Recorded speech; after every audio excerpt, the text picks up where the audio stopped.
Hello guys, তোমরা সবাই কেমন আছো? আশা করি ভালো আছো, সুস্থ আছো। তো আমিও ভালো আছি। মৌসুমি অফিসিয়াল চ্যানেলে তোমাদের সবাইকে জানাই স্বাগতম জানিয়ে আছে শুরু করছি নতুন একটা ব্লগ। চলো তোমরা দেখতে থাকো, আশা করি ভালো লাগবে। তো ভালো লাগলে অবশ্যই একটা লাইক কমেন্ট আর আমার চ্যানেলটাকে সাবস্ক্রাইব করে দিও। তো চলো, তো দেখো আমি এখন কোথায় দাঁড়িয়ে আছি দেখতেই পাচ্ছ। এই যে মাঠ দেখতে পাচ্ছ, রোদ পড়ছে, চোখে তাকাতে পারছি না তেমন ভালোভাবে। তোমাদের সামনে কি বলবো, একটা কুকুরের বাচ্চাকে কি মারছে সেটা আওয়াজটা আসছে।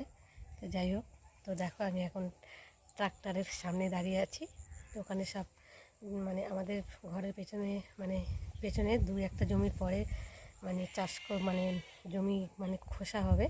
তো তার জন্য ট্রাক্টর নিয়ে এসেছে দেখতেই পাচ্ছ। আর আমি এই ট্রাক্টরের সামনে দাঁড়িয়ে রয়েছি। তো দেখো, ট্রাক্টরটা ভীষণ ভালো লাগে, ছোটোবেলার কথা মনে পড়ে যাচ্ছে। তো ট্রাক্টর জমি চষতো আর আমরা ট্রাক্টরের পেছনে ছুটে ছুটে যেতাম। এখন সেই ছোটোবেলার কথা মনে পড়ছে। তো যাই হোক, তো দেখতে পাচ্ছি এখন এই যে ট্রাক্টরটা দেখো, দুটো রয়েছে, আর একটা পিছনে আছে আর একটা এই যে। তো দেখতে পাচ্ছি এই যে ঘরের পেছনে দাঁড়িয়ে রয়েছে। আমি ভাবলাম তোমাদের সঙ্গে শেয়ার করি। তো চলো তোমরা দেখতে থাকো। দেখো সব মাটি কাটা হচ্ছে, তো মাটি বয়ে বয়ে নিয়ে এবার ফেলা হয়ে গেছে সকালবেলা। আর এখন একটু রেস্ট নিচ্ছে, টিফিন খেতে গেছে ড্রাইভারগুলো। তো আমি ভাবলাম তাহলে আমি একটু ভিডিও বানাই। তো চলো, রোদ পড়েছে তো মাঠে ভালোভাবে দেখা যাচ্ছে না। তো দেখো এই যে পেছনে লরির মতো করা রয়েছে, এই যে মাটি বয়ে বয়ে সব নিয়ে যাচ্ছে।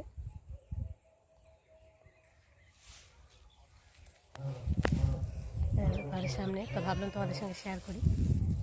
তো চলো, দেখো। আর এই মাঠে তো গরু টরু বাদে আর পটি করে রেখেছে, এরকম পা তুলে দিয়েছি, কেমন যেন একটা ঘৃণাবোধ হচ্ছে। ছোটোবেলায় ওদের গোবর নিয়ে আমরা খেলা করতাম, ঘুঁটে মারতাম, গোবর ঘোরাতে যেতাম, এই ছোটোবেলার কথা। আর এখন গোবর দেখলে ভীষণ ঘৃণা লাগে। তো দেখো এই যে ট্রাকটা, চলো আর একটা দেখাচ্ছি। একটা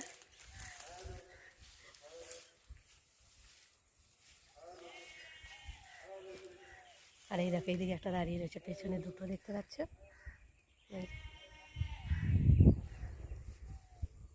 দেখো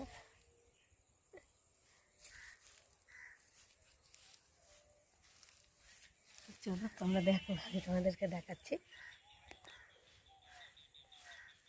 চলো এই দেখো,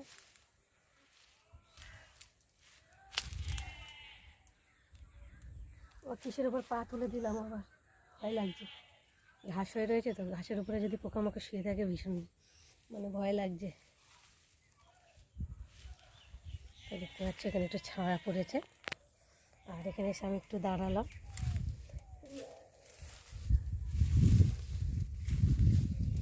দেখো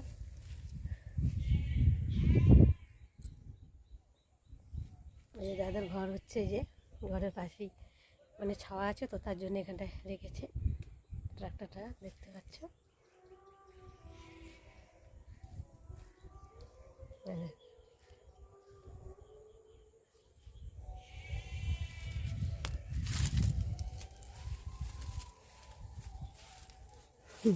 এই দেখো,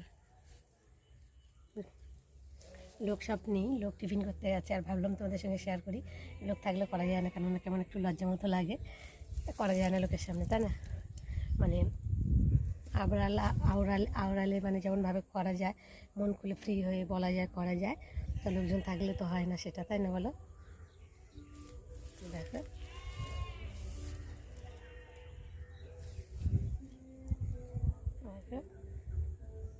আর আমি এদিকে এলাম, আর মা ওইদিকে রান্না করছে। আমি ভাবলাম তোমাদের সঙ্গে একটু শেয়ার করে যাই। তো দেখো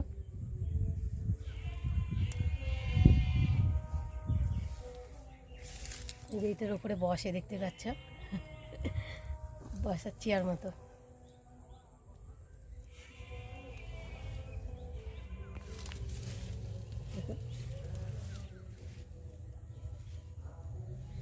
ভালো করে দেখিয়ে দিলাম তোমাদেরকে। এদিকে ভেড়া, ওইদিকে গরু ভ্যা ভ্যা করছে, এদিকে আওয়াজটা আসছে, দেখা যাচ্ছে। দেখো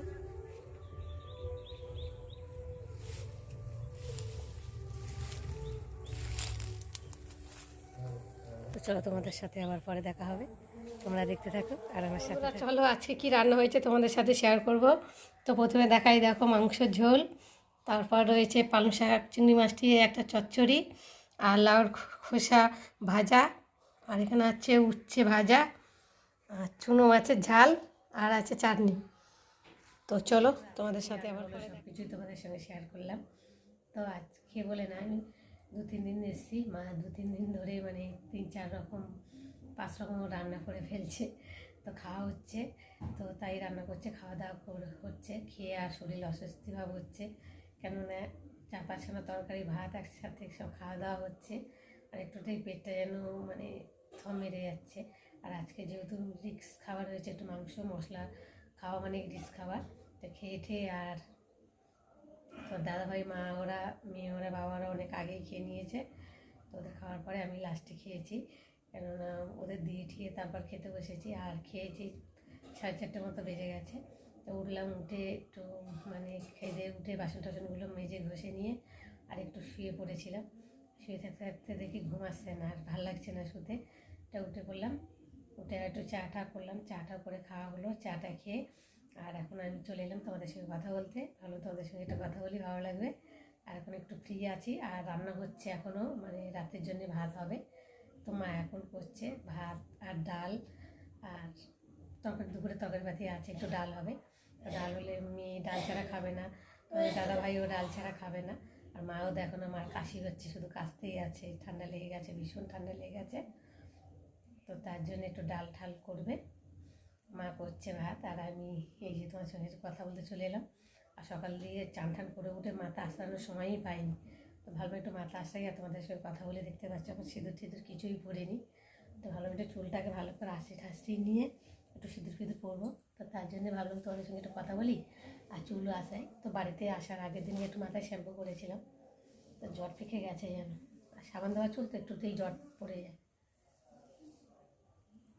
দেখতে পাচ্ছ চুলটাকে ছাড়ালাম ভালো করে, আগে একটু বাড়িতে ছেড়ে এলাম, ছাড়িয়ে আসলাম, নাহলে ঘরের মধ্যে চুল টুল পড়বে, তার জন্যে তো একটু ঘরে একটু ছেড়ে নেবো, ছাড়িয়ে নেবো। চুলে এখন যেন চট পড়ে যাচ্ছে, আর আমি একটুতে তেল দিই না, মাথায় একটু তেল দিলেই মাথা আমার ঘোরে, কেননা অভ্যাস নেই তেল দেওয়ার, তাই জন্য তেলও মাখি না, আমি খুব কম তেল মাখি, কিন্তু শ্যাম্পুটা মানে প্রতি সপ্তাহে শ্যাম্পু করি। দেখতে পাচ্ছ চুলের অবস্থা কী হয়েছে।